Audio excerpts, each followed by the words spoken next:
Welcome to पाठशाला। आज का हमारा जो टॉपिक है वो है डिस्टेंस एंड डिस्प्लेसमेंट। आपने पहले क्लासेस में वेक्टर और स्केलर के बारे में पढ़ा है। अभी उसी के नेक्स्ट सेक्शन में हम डिस्टेंस और डिस्प्लेसमेंट समझते हैं। ठीक है, तो डिस्टेंस और डिस्प्लेसमेंट क्या है, ये बहुतों को कन्फ्यूजन होता है, थोड़ा अच्छा से समझिएगा। बहुत ही ईजी है। जिसे मान लो कोई मैंने यहाँ पे ड्रॉ किया है, ये कोई रास्ता है, मान लो ये पॉइंट ए है, पॉइंट बी है। ये जो ट्रैवल कर रहा है ए से बी तक, ये आपका हो गया डिस्टेंस। फॉर एग्जांपल मान लो यहाँ पे कोई पॉइंट बीच में कोई पॉइंट सी है, यहाँ पे कोई पॉइंट डी है, तो ए से बी तक, सी डी से होते हुए बी तक जो पहुंचते हैं, ये हमारी टोटल डिस्टेंस होती है। ठीक है, मतलब आपने कितना रास्ता तय किया, वो हो गया डिस्टेंस। अब डिस्प्लेसमेंट क्या है? डिस्प्लेसमेंट मान लो वही पॉइंट से वही रास्ता अगर आप बाय एयर ट्रैवल करते हो, यानी कि एरोप्लेन से जाते हो, यानी कि straight the minimum distance between point A और पॉइंट बी, उसको कहते हैं डिस्प्लेसमेंट। जैसे मैंने यहाँ पे टोटल लाइन दिया है, तो ये जो डिस्टेंस है, ये जो लेंथ है, इसको कहते हैं हम डिस्प्लेसमेंट, और ये हो जाता है हमारा डिस्टेंस। तो इसका कैसे आप डेफिनेशन कैसे बताओगे कि जितना पाथ हमने ट्रैवर्स किया वो होता है distance from point A to point B, और जो मिनिमम डिस्टेंस ए और बी के बीच का है वो हो जाता है डिस्प्लेसमेंट। ठीक है, और इसका डिफरेंस क्या है? इसका बेसिक डिफरेंस ये है कि जो डिस्टेंस होता है वो हमारा स्केलर क्वांटिटी होता है, यानी कि इसका सिर्फ मैग्नीट्यूड होगा। ठीक है, और इसका यूनिट होती है मीटर या किलोमीटर, जो कि सेम फॉर डिस्प्लेसमेंट। डिस्प्लेसमेंट का भी यूनिट मीटर या किलोमीटर होता है, लेकिन डिस्प्लेसमेंट वेक्टर क्वांटिटी है, ये स्केलर क्वांटिटी है, ये वेक्टर क्वांटिटी है। ठीक है, और डिस्टेंस को कैसे डिनोट करते हैं ना, डी से डिनोट करते हैं, और डिस्प्लेसमेंट को कैसे डिनोट करते हैं, डी के ऊपर ये सिंबल, वेक्टर का सिंबल, क्योंकि यही डिनोट बताता है कि ये वेक्टर है या स्केलर है। तो इसको भी डी से डिनोट करते हैं, बट हमारा ये वेक्टर होता है। ठीक है, तो ये स्केलर क्वांटिटी, ये वेक्टर क्वांटिटी। अब आते हैं डिस्टेंस पे। डिस्टेंस का जो वैल्यू होता है हमेशा पॉजिटिव होता है। क्यों? कितना किलोमीटर गए वो हमेशा पॉजिटिव होता है। लेकिन डिस्प्लेसमेंट हमारा पॉजिटिव भी हो सकता है, नेगेटिव भी हो सकता है, क्योंकि बेस्ड ऑन डायरेक्शन। आपने वेक्टर का क्लासेस देखी हुई तो आपको समझ में आया होगा कि ये नेगेटिव कैसे हो सकता है। ठीक है, क्योंकि ये जो पॉजिटिव और नेगेटिव ये डायरेक्शन बताता है स्केल, क्योंकि ये वेक्टर क्वांटिटी है तो इसीलिए ये पॉजिटिव भी हो सकता है और नेगेटिव भी हो सकता है। ठीक है, अब चेंज ऑफ डिस्प्लेसमेंट या डिस्टेंस अगर आपको कभी एग्जाम में पूछे तो उसको डिनोट करते हैं डेल्टा डी, इसको बोलते हैं डेल्टा। डेल्टा का मतलब है चेंज, कि हमारा डिस्टेंस या डिस्प्लेसमेंट में कितना चेंज हुआ है, उसको कहते हैं डेल्टा डी। तो इसका फॉर्मूला क्या है ना, जो फाइनल पोजीशन हो गया माइनस इनिशियल पोजीशन। ठीक है, तो इसको इसीलिए इसको इसी तरह से डिनोट करते हैं, D final minus D initial equal to delta D. Delta D यानी चेंज इन डिस्प्लेसमेंट की स्पीड वर्सेस वेलोसिटी। ठीक है, ये रिलेटेड है डिस्टेंस डिस्प्लेसमेंट से।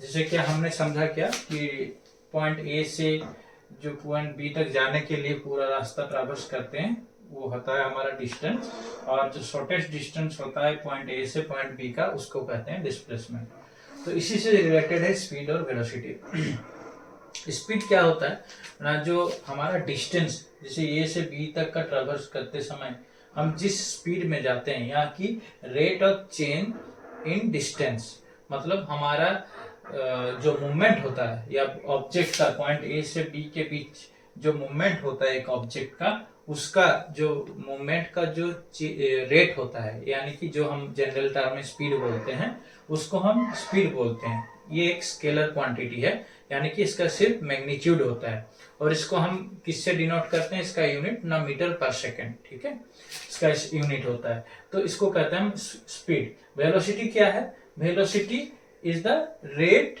Of change in displacement. जैसे स्पीड का मतलब क्या हुआ? Rate of change of distance. ये पॉइंट ए से बी तक जो पूरा पार्ट ट्रैवर्स करते हैं उसमें जो चेंजेज आए स्पीड में, रेट में पहुंचने में ऑब्जेक्ट ए को ऑब्जेक्ट बी तक, तो उसको कहते हैं स्पीड। और वेलोसिटी क्या होता है ना, पॉइंट ए से लेके पॉइंट बी तक जो शॉर्टेस्ट डिस्प्लेसमेंट है उसको कवर करने में जो हमें समय लगती है, जो रेट में पहुंचते हैं, उसको कहते हैं वेलोसिटी। यानी rate of change in displacement is called velocity.